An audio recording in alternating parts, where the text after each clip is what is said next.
ಎಲ್ಲರಿಗೂ ನಮಸ್ಕಾರ. ನಾನು ನಿಮ್ಮ Somu Lamani, Shri Vishwashakti natural healing centre, Ranebennur. ಇವತ್ತಿನ ವಿಷಯ ಏನಂದರೆ, ನಾವು ಮಕ್ಕಳಿಗೆ ಜ್ವರ ಬಂದಾಗ ಕಲರ್ ಥೆರಪಿಯಿಂದ ಪರಿಹಾರ ಇದೆನಾ? ಹೌದು, ಇದನ್ನು ಕಳೆದ ಬಾರಿ ಬಹಳಷ್ಟು ಬಾರಿ ನಮ್ಮ ಡಾಕ್ಟರ್ ಬಸವರಾಜ್ ಸರ್ ಅವರು ಪರಿಹಾರ ಹೇಳಿಕೊಟ್ಟಿದ್ದಾರೆ. ಆದರೆ ಮತ್ತೆ ನಾವು ಈ ವಿಡಿಯೋನು ಮಾಡ್ತಾ ಇದ್ದೀವಿ. ಮಕ್ಕಳಿಗೆ ಜ್ವರ ಬಂದರೆ ನೀವು ಸಿರಪ್ ಇಲ್ಲದೆ, ಯಾವುದೇ ಟ್ಯಾಬ್ಲೆಟ್ ಇಲ್ಲಂಗೆ, ಯಾವುದೇ ಡ್ರಗ್ಸ್ ಥೆರಪಿ ಇಲ್ಲದೆ ಔಷಧರಹಿತವಾಗಿ ನೀವು ಜ್ವರವನ್ನು ಕಡಿಮೆ ಮಾಡಿಕೊಳ್ಬೋದು. ಜ್ವರ ಯಾವಾಗಲೂ ಮೇಲ್ಮುಖವಾಗಿ ಚಲಿಸುತ್ತೆ. ಜ್ವರ ಯಾವಾಗಲೂ ಮೇಲ್ಮುಖವಾಗಿ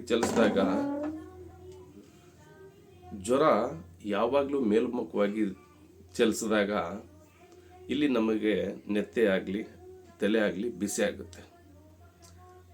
ಹಿಂದಿನ ಕಾಲದಲ್ಲಿ ನಾವು ಚಿಕ್ಕವರಿದ್ದಾಗ ಒಂದು 2-3 ದಿವಸ ಕಾಲ ತಣ್ಣೀರು ಪಟ್ಟಿಯನ್ನು ಕಟ್ತಾಯಿದ್ರು.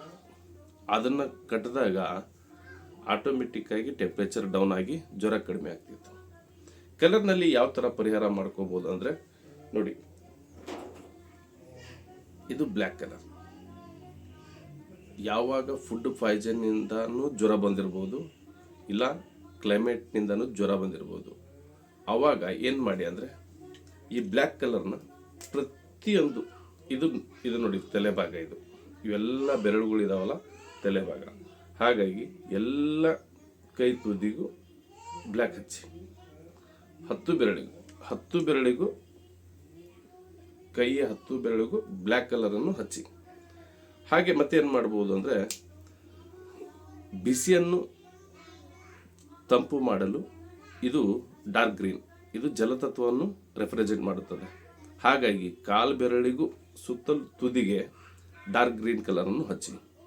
ಹಾಗೆ ಮತ್ತೇನು ಮಾಡ್ಬೋದು, ಇದು ಸ್ಟಮಕ್ ರಿಫ್ಲೆಕ್ಸ್ ಆದಾಗ ಇಲ್ಲಿ ಕೂಡ ಬ್ಲ್ಯಾಕನ್ನು ಹಾಕಿ.